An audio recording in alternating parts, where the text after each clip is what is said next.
And I think we need a strategy. How do we expand that pie? How do we make that pie bigger? How do we make the pieces bigger? That's how you get this state going again. That's how we get it growing again. So let me tell you what that means very specifically.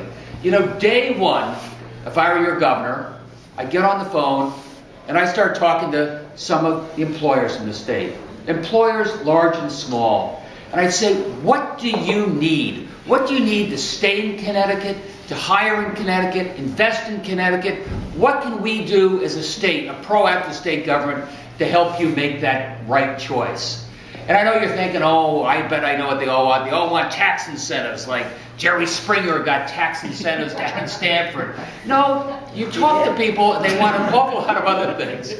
I mean, I'm now a teacher up at Central Connecticut State in New Britain. And there, Dean Cremens, engineering dean now, had gone around to all the businesses, the precision manufacturing guys, you know, Pratt & Whitney and Sikorsky, and said, what do you need? What can we do? How can we educate folks that will make your lives easier? They said, we need engineers. There's a shortage of engineers in the state of Connecticut. Okay, went to the Commission of Education. They said there's no shortage of engineers. Keep that Polynesian program going, but no engineers. So 4 years ago, Sikorsky's research facility, their major research facility in Connecticut, upped and left. And they left the state. I know you're thinking, where'd they go? I bet they went to Bangalore, India, because people don't earn as much in Bangalore. No, that's not where they went. I bet they went down to Georgia, to the Sun Belt, where the sun always shines.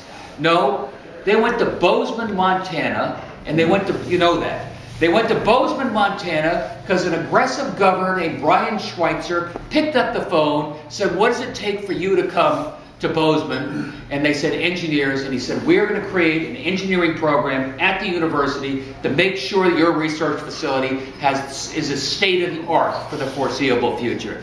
That's why we lost to Bozeman, and there's no reason that Connecticut keeps losing to Bozeman. We've got to get on offense. Get out of this defensive crouch. We ought to be picking up the phone. We ought to be talking to more and more of these would-be companies. They're calling up our best and the brightest. They're calling up our companies. That's why we're losing. I told a few of this story if you're over at Kim's once a month or so ago. It was a guy in sort of a town like New Britain. He had about 150 guys working in his mid-sized manufacturing company. He had about a year left on his lease. And he says, Ned, nice to see you. I just got a call from a guy named Rick. And Rick says I ought to come on down to Austin, Texas. And I said, Rick, I don't want to go to Austin, Texas. I'm a New Britain guy. I always have been a New Britain guy, born and raised. And Rick said, come on down. We got a lot of businesses just like yours, a great school system. Come on, I'll fly you down. You ought to take a look. That's Rick Perry, the governor of Texas. And that is the competitive landscape we live in right now. I would love the chance to sell the state of Connecticut to people around this country and right here, why they want to be here, why you want to locate your business here, why you want to expand your business here. Just reading about, the wind turbine company that's thinking about going to Pennsylvania. I would love the opportunity to say, have you thought about Norwich, Connecticut? Have you thought about a state where we have the most productive workers in the world? We're not the cheapest state around, but we have the best trained workforce, most productive, which means we produce more per hour than any other state in the country. I tell them this is a state, this is a town where you want to be, because we are the gateway to New England. And New England is an amazing market, and you'll be right there. And we're going to upgrade the port in New London. We're going to take advantage of that new pier that was built, and interconnect it with whale freight, and you will have access to the world in greater New England. And as I look around, turbine company, I've seen buildings that have your name on it. This is where you want to be. That's what we've got to do in the state of Connecticut when I say get back on offense. The biotech industry, the life sciences industry is coming up with the new cures for the most extraordinary diseases. They're going to Route 128. They go down to Research Triangle in North Carolina. We have our own Research Triangle. It's right here. It goes from Yale, New Haven, right up to New London.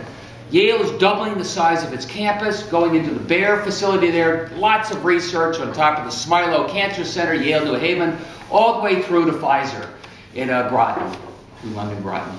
And, and that is a piece of our future. I mean, that is something that we ought to be able to sell. There's no reason that those biotech companies are going anywhere but Connecticut.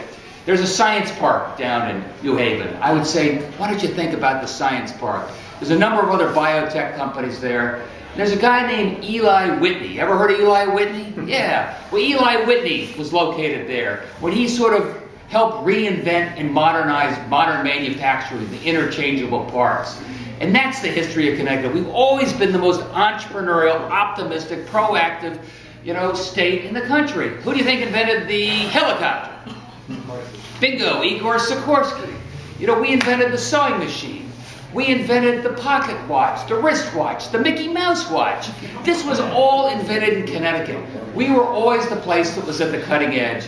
And when I say we've got to get a government, you got to get a governor that believes in expanding that economic pie, focusing like a laser on job creation.